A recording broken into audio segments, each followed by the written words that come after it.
Iran के कुछ हिस्सों में भी गिने चुने चीता पाए जाते हैं, मगर एशिया के चीता अफ्रीका के चीता से साइज में जरा छोटे होते हैं। चीता भी लेपर्ड और लायन की तरह ही कैट फैमिली का मेंबर है। जंगल की दुनिया में वैसे तो पैराग्लिन फैल्कन नाम के पक्षी को दुनिया का सबसे तेज क्रिएचर माना जाता है। ये जब नीचे की तरफ डाइव लगाता है तब इसकी स्पीड लगभग 400 किलोमीटर पर आवर तक चली जाती है, मगर धरती पर रहने वाले जानवरों के मामले में चीता का मुकाबला कोई नहीं कर सकता।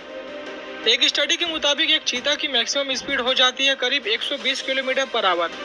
दुनिया के सबसे तेज आदमी हुसैन बोल्ट की भी मैक्सिमम स्पीड केवल 44 किलोमीटर पर आवर है।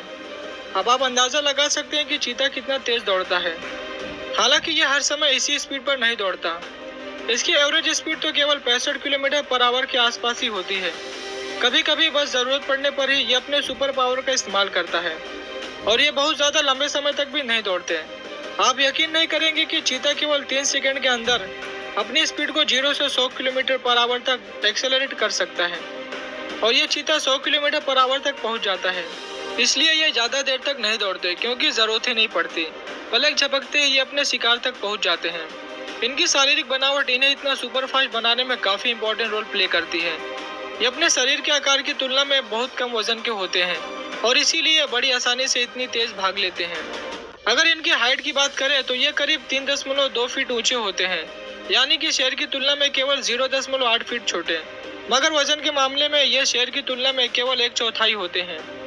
यानी जहां एक शेर का वजन 250 किलोग्राम होता है, वहीं एक चीता ज्यादा से ज्यादा 70 किलो वजनी होता है। वैसे ज्यादातर चीता केवल 55 किलो के आसपास ही होते हैं। इतना हल्का फुल्का होने की वजह से इनकी स्पीड इतनी ज्यादा होती है। इसके बाद नंबर आता है इनके सिर का। इसके सिर की बनावट ऊपर की तरफ बिल्कुल फ्लैट होती है, और इसका सिर आगे की तरफ थोड़ा उठा हुआ होता है। यही वजह है कि दौड़ते वक्त चीते पर एयर रेजिस्टेंस का कोई खास फर्क नहीं पड़ता। इसके अलावा इनकी पूंछ दौड़ते वक्त बिल्कुल एक रबर की तरह काम करती है, जो चीता को टर्न करते वक्त ये बैलेंस बनाने में मदद करती है। अब बात करते हैं इनके आगे वाले पैरों की। इसके शोल्डर की हड्डियां कॉलर बोन से अटैच नहीं होती, जिसका मतलब है कि ये अपने पैरों को ज्यादा आगे तक फैला सकता है और अपने पिछले शरीर को आसानी से आगे की तरफ खींच सकता है। यानी इसकी छलांग बहुत लंबी हो जाती है। इसके साथ ही इसके रीढ़ की हड्डी की बनावट कुछ इस तरह होती है कि ये बिल्कुल किसी स्प्रिंग की तरह काम करती है। यानी कि हर छलांग के साथ ये स्ट्रेच होती है और फिर सिकुड़ जाती है। इसी वजह से इन्हें दौड़ते वक्त एक्स्ट्रा पुश मिल जाता है और दौड़ने की स्पीड बढ़ जाती है। एक चीता 1 मिनट में 60 से 120 बार सांस लेता है। चीता एक बार में करीब 7 मीटर की छलांग लगा सकता है। सबसे कमाल की बात यह है कि दौड़ते वक्त एक चीता जमीन पर रहने से ज्यादा हवा में रहता है। दोस्तों, हमने चीता के बारे में काफी कुछ जान लिया है। अब बात करते हैं इनके विलुप्त होने की। दोस्तों, चीता के बच्चे बड़ी मुश्किल से बचते हैं। यह भी इन जानवरों के विलुप्त होने की एक बड़ी वजह है। अफ्रीका में 90 के दशक में हुई रिसर्च से पता चला है कि चीता के 95% बच्चे मैच्योर होने से पहले मर जाते हैं। यानी चीता के 100 बच्चों में से केवल 5 ही बड़े होकर जिंदा रहते हैं। इसी वजह से चीता की संख्या धरती पर दिन ब दिन कम होती जा रही है। इनके चमड़े के लिए लगातार इनके शिकार की खबरें आती रहती हैं। अरब देशों में चीते के बच्चों को पालने के लिए खरीदा जाता है।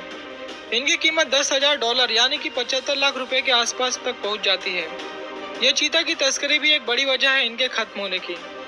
अब चीता केवल अफ्रीका और ईरान के हिस्सों में ही बच गए हैं, मगर पहले ये पूरे अफ्रीका और भारत को मिलाकर पूरे सेंट्रल एशिया में पाए जाते थे। अब हालात ये है कि पहले की तुलना में अब केवल 20% हिस्सों में ही ये रह गए हैं।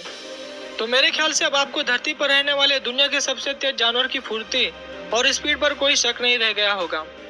हमें कमेंट में जरूर बताएं कि आपको ये वीडियो कैसी लगी, और चीता आप लोगों में से किन लोगों का पसंदीदा जानवर है। तो आज के लिए बस इतना ही। Thanks for watching.